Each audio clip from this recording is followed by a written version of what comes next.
రాజస్థాన్ జలావర్ జిల్లాలో స్కూల్ ప్రహరీ గోడ కూలిన ఘటనలో మృతుల సంఖ్య 7కు చేరింది. గాయపడిన మరో 10 మందికి జలావర్ డిస్ట్రిక్ట్ హాస్పిటల్లో ట్రీట్మెంట్ అందిస్తున్నారు.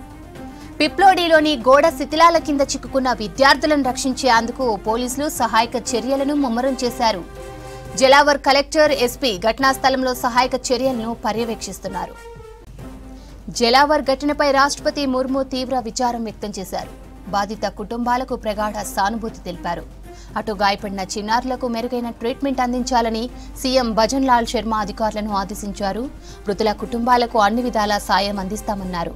ఘటన దగ్గర సహాయక చర్యలు ముమ్మరంగా సాగుతున్నట్లు చెప్పారు సీఎం భజన్ లాల్ శర్మ.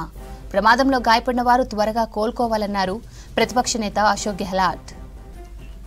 రాజస్థాన్ జలావర్ జిల్లాలో స్కూల్ ప్రహరీ గోడ కూలిన ఘటనలో మృతుల సంఖ్య 7కు చేరింది. గాయపడిన మరో 10 మందికి జలావర్ డిస్ట్రిక్ట్ హాస్పిటల్లో ట్రీట్మెంట్ అందిస్తున్నారు. పిప్లోడిలోని గోడ శిథిలాల కింద చిక్కుకున్న విద్యార్థులను రక్షించేందుకు పోలీసులు సహాయక చర్యలను ముమ్మరం చేశారు. జలావర్ కలెక్టర్ ఎస్పీ ఘటనా స్థలంలో సహాయక చర్యలను పర్యవేక్షిస్తున్నారు. జలావర్ ఘటనపై రాష్ట్రపతి ముర్ము తీవ్ర విచారం వ్యక్తం చేశారు. బాధిత కుటుంబాలకు ప్రగాఢ సానుభూతి తెలిపారు.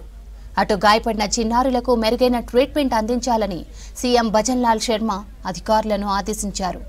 మృతుల కుటుంబాలకు అన్ని విధాలా సాయం అందిస్తామన్నారు. ఘటన దగ్గర సహాయక చర్యలు ముమ్మరంగా సాగుతున్నట్లు చెప్పారు సీఎం భజన్ లాల్ శర్మ. ప్రమాదంలో గాయపడిన వారు త్వరగా కోలుకోవాలన్నారు ప్రతిపక్ష నేత అశోక్ గెహ్లాట్.